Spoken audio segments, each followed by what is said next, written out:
Good afternoon, everyone. The February 24, 2025 meeting of the House Naming and Designating Committee is called to order.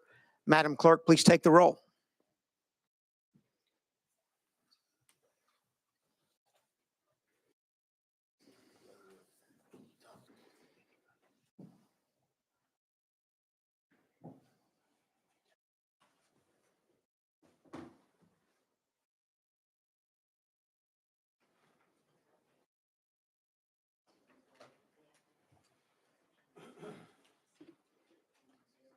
Mr. Clerk, you have 9 present. Thank you. First, a few housekeeping matters before we get to personal orders. Item number 1, House Bill 1094, is rolled 1 week. Item number 2, House Bill 434, is taken off notice. Item 5, SJR 0017, is rolled 1 week. Item 9, HB 217, is taken off notice. With that, members of the committee, do we have any personal orders?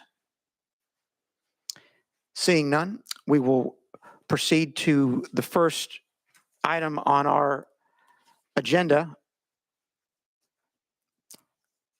First, let's advance item number 6, HJR 51 by Vice Chairman Fritz.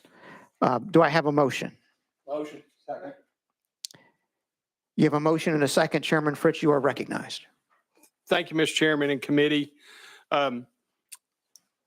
This House Joint Resolution sets aside the month of July annually as a month of intermittent fasting and prayer as a means of seeking God's blessing and humbling ourselves to receive His grace and mercy on our state. I would note at this point that this is absolutely permissive in that it calls upon those who are spiritually inclined and physically able. And you may ask why this is needed. Throughout our history, we as a state and a nation have faced great challenges. And during those times, our leaders have called us to times of prayer and fasting. It's part of the history of the United States. As a believer, I offer this, and I offer this to avoid a Greek word that I saw just this week, oligopistos. O ye of little faith, because I think it's important for believers to exercise their faith. And in exercising that faith, we're reminded that faith in itself is the substance of things hoped for and the evidence of things not seen. And we believe that He is, and He's a rewarder of those who diligently seek Him. And so that's what we're trying to do with this resolution. John Adams opened his March 23rd, 1798 proclamation by saying, as the safety and prosperity of nations ultimately and essentially depend on the protection and blessing of Almighty God. And our Tennessee Constitution, Article 1, Section 3, clearly states that all men have a natural and indefeasible right to worship Almighty God according to the dictates of their own conscience. Today and in the future, Tennessee is going to be faced with many great challenges. Acts of criminal violence, human trafficking, unfortunately, is on our streets in Tennessee. Addictions that hold people in bondage and shatter their families. Increasing incidents of suicide in our homes and in our communities. And that list goes on. We as members of the Tennessee General Assembly have been called to address these issues. And we do, I think. But we cannot meet these challenges on our own. No amount of money and no legislation alone can solve these problems. Again, our founders understood this, Mr. Chairman. George Washington, in his first inaugural address, said, "The propitious smile of heaven can never be expected on a nation that disregards the eternal rules of order and right which heaven itself hath ordained." And John Adams again said, "Our Constitution was made for a moral and religious people. It is wholly inadequate to the government of any other. Morality and virtue are the foundation of our republic and necessary for a society to remain free. Virtue is an inner commitment and voluntary outward obedience to the principles of truth and moral law." And so, Mr. Chairman and committee, I would ask for a favorable recommendation to move this House Joint Resolution forward, making July of each year a month of prayer and fasting for those who are, again, spiritually inclined and physically able. Thank you, Chairman Fritz, for your presentation. Do we have any questions for the sponsor? Do we have any comments? Is there any objection to the question? Seeing none, Madam Clerk, please open the vote.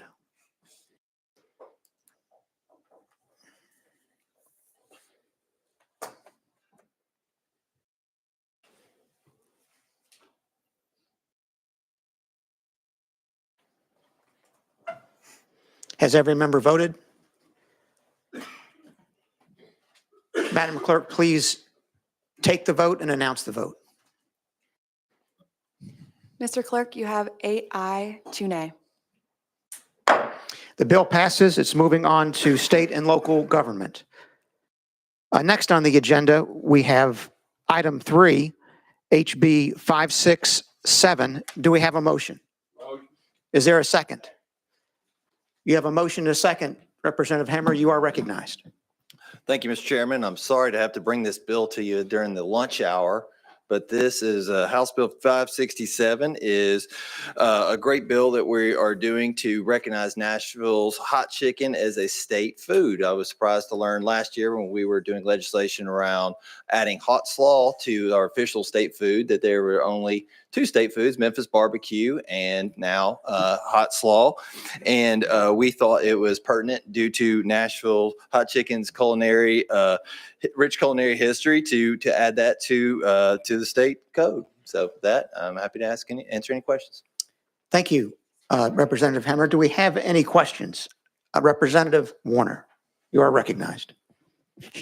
Thank you, Mr. Chairman, and thank you, Representative, for bringing the bill. Just wondering and curious, where is the best place to get hot chicken in Nashville? Ooh, man, that's a rough. You're one. recognized, Representative Hammer. I have, definitely can't go wrong with the original Prince's hot chicken. But I have a constituent who has Hattie B's here in Nashville, and they have some very, very good hot chicken as well. I'm a sissy and I take mild hot chicken, so in full transparency. But if you're a braver man or woman than I, you can try the hot. Representative Barrett, you're recognized. All right. Representative Dixie, you're recognized. Since the original was started in my district, so I can definitively say it's Prince's hot chicken. Any other questions for the sponsor? Any objection to the question? Seeing none, Madam Clerk, please open the vote.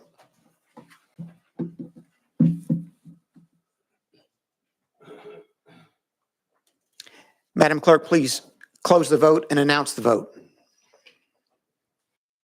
Mr. Chairman, you have 10 aye. The bill passes. It moves on to state and local government. Next is item 4, and I'll pass the gavel to Chairman Fritz.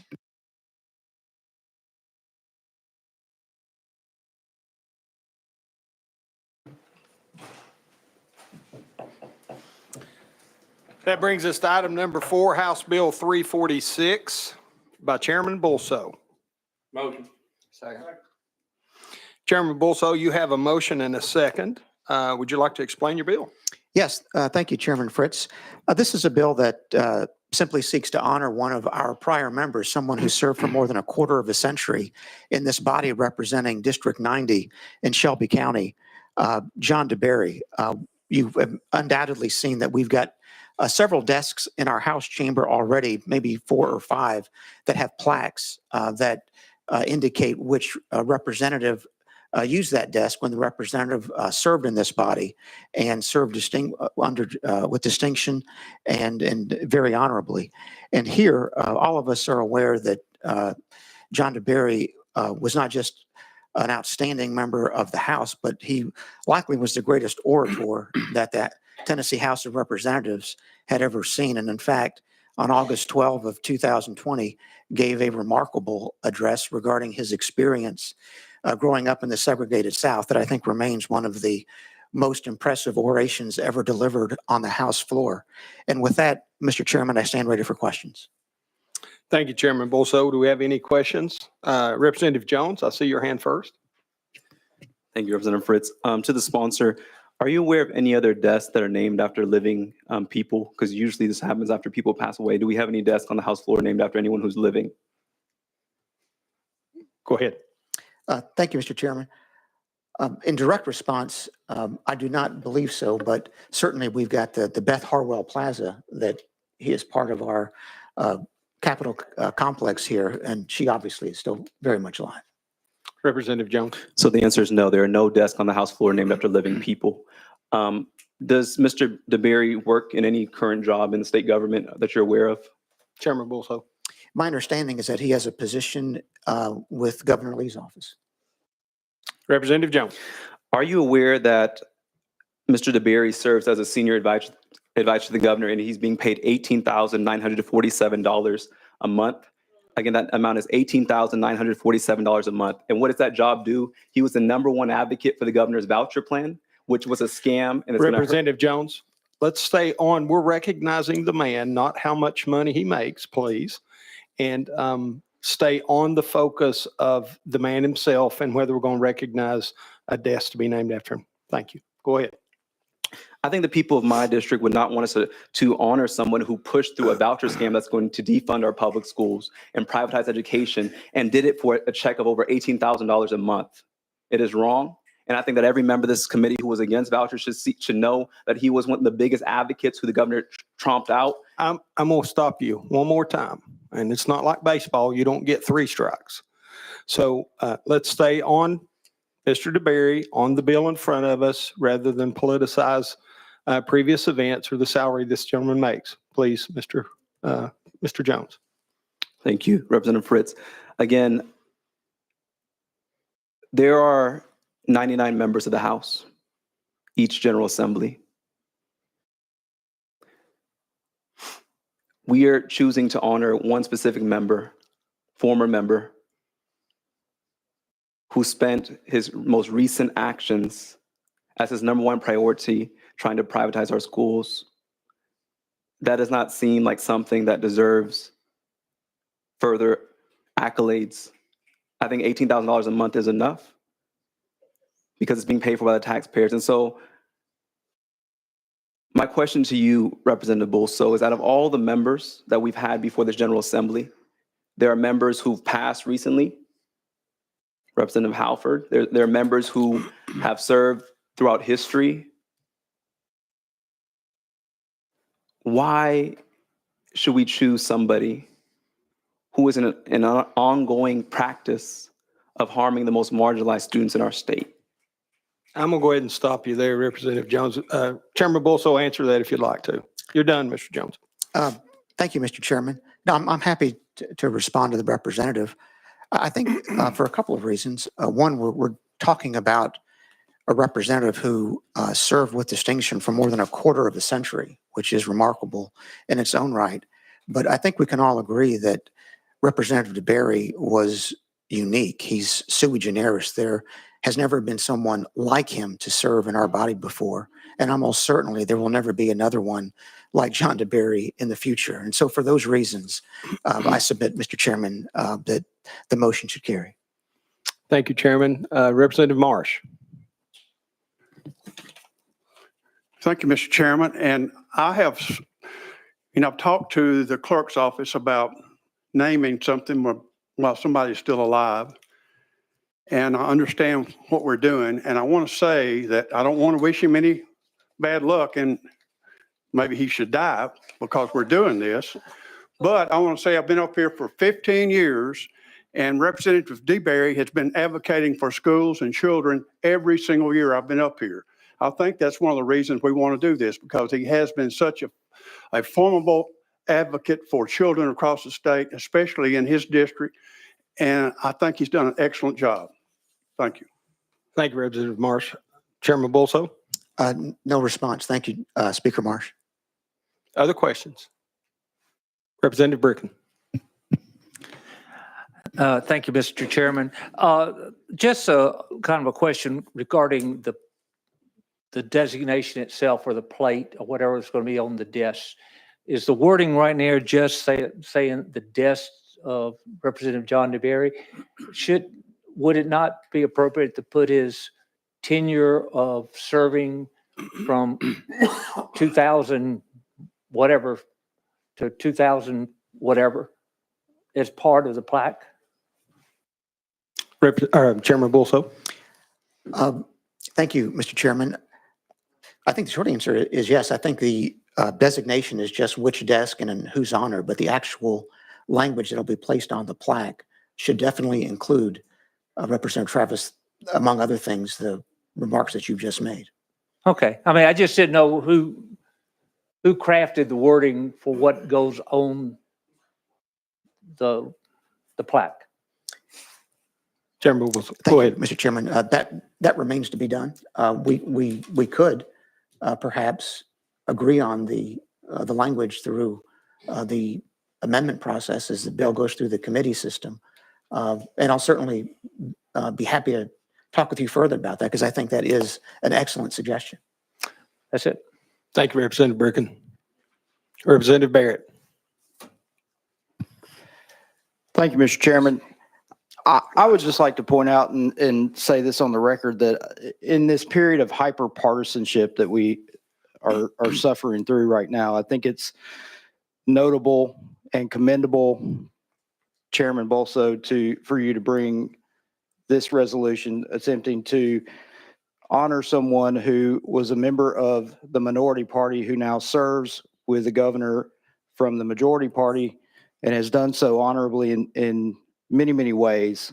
The wisdom and discernment that he has brought to so many issues that we have faced over the last several decades have been remarkable, to say the least. And so just for me personally, I just want to say thank you for bringing this. I do think it's important for us to try to break through, again, the hyper-partisanship that we're dealing with in this era of politics, to try to make sure that we are recognizing the distinction of people regardless of the party that they are a member of. Thank you. Chairman Bulso.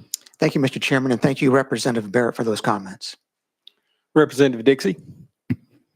Thank you, Mr. Chairman. I think I like to say I got to know Representative DeBerry very well. When I first got elected, he invited me to his office and he talked to me. And he gave me some words of wisdom, some things of that nature. And when I became the chairman of the House caucus, I was the first Black chairman of the House caucus in forever in the state of Tennessee.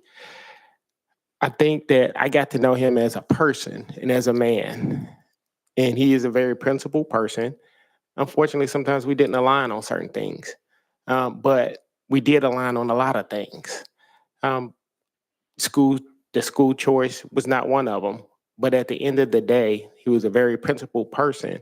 And regardless of how you feel about him, I think that's where we are. And as the representative from Dixon County was saying, we have become so partisan that we cannot separate politics from the person. And I think that we have to be able to get back to that point, because right now, we don't even like each other because of our choices. And that's not right. And we just had another representative that brought a resolution regarding the month of prayer and fasting. If we truly believe that, we have to be Christ-like. And I saw the thing that says, what would C do? But I think it was Jesus do. I'll refer to that. And we have to think about, we have to learn how to care for each other and stop being so aggressive in nature toward each other. And this is not directed at my colleague from Davidson County at all. I'm talking as a whole. So don't try to start anything. This is period. Here, and the temperature of this house is very high. And we have to find a way. It's on us to bring it down. And I think Representative DeBerry served honorably. Unfortunately, when he was not reelected, he was beat, and that's just the way it goes. The people chose, and he lost. No, he lost. He lost. That's how we got Tory Harris. So, but Representative DeBerry is a good person. We can't condemn a person for their choices, but we also have to learn how to respect people. And I think the respect is gone in this house on both sides. So I think that hopefully this is an opportunity for us to get back to that point. And it starts at the top, And that starts with the speaker on down. And we have to change the atmosphere of what's going on here in this house. And I think this is an opportunity for us to, but however you feel about it, just say it. But I think that I like Representative DeBerry, and I think he's a good person. So thank you for bringing this bill, and I would hope that it would be bipartisan, but we'll see how it goes. But thank you, Chairman Balso. Thank you, Representative Dixie, for your words of wisdom. Chairman Bolso? Thank you, Mr. Chairman, and thank you, Representative Dixie, for those words. Representative Warner? Thank you, Mr. Chairman. I move previous question. I'll move previous question.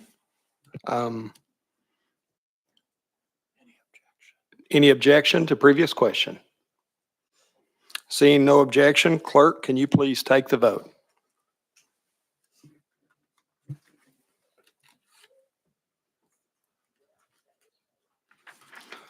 Clerk, can you please count the vote? Mr. Speaker, you have 8 ayes, 2 noes. I see the ayes have it. HB 346 moves on to State and Local Government Committee with a positive recommendation. I'm going to pass the gavel back to the chairman.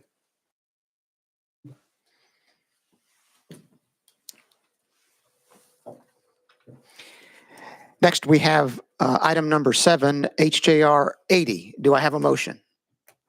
Is there a second? Representative Leatherwood, you have a motion and a second. You are recognized.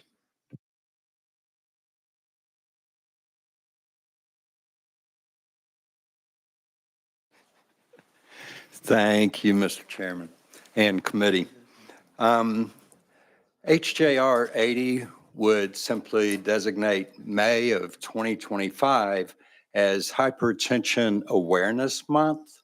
Hypertension or high blood pressure impacts nearly half of adults in the United States, and it's the leading risk factor for cardiovascular disease. So again, HJR 80 would designate May 2025 as Hypertension Awareness Month in the hopes of raising awareness about prevention, detection, and management of hypertension through new and innovative procedures such as renal denervation. And with that, I would appreciate everyone's support.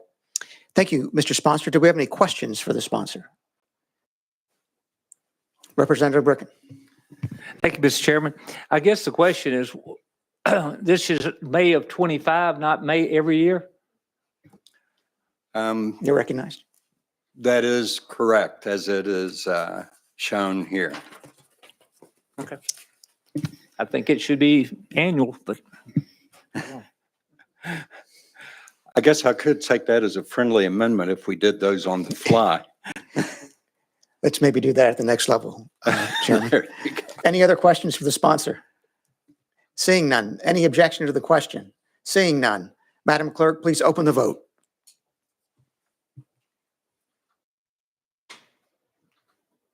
Madam Clerk, please close the vote and announce the vote. Mr. Chairman, you have 10 ayes. The bill moves on to Health Committee with a positive recommendation. Next, we have item number 8, HJR 52. Is there a motion? Is there a second? We have a motion and a second. Representative Ben, you are recognized. Since we are bemoaning hyperpartisanship, I wanted to take a moment to enlighten those in the audience and those watching as to how we got here. A simple resolution, one meant to honor the life and legacy of a beloved community member of my district and my community, has been derailed and delayed, not because of procedural necessity, but because of legal complexity and because of petty partisanship and the unchecked discretion of this Republican supermajority.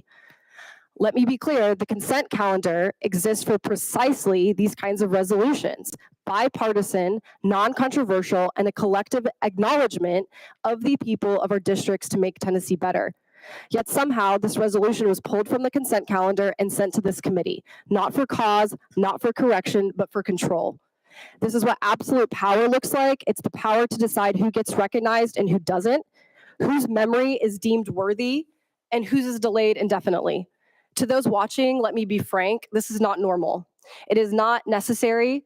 It is not acceptable. We are here to serve our communities, not to score political points or settle personal grievances on the backs of those who can no longer speak for themselves, including our dead.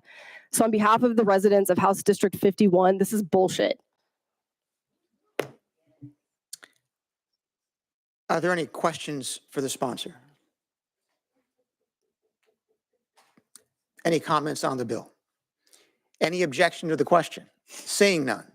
Madam Clerk, please open the vote.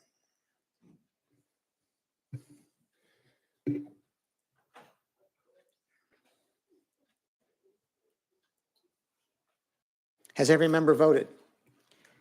Madam Clerk, please take the vote and announce the vote. Mr. Chairman, you have 3 ayes, 6 noes. The bill moves out with a negative recommendation to state and local government. There being no other business before the committee, we are adjourned.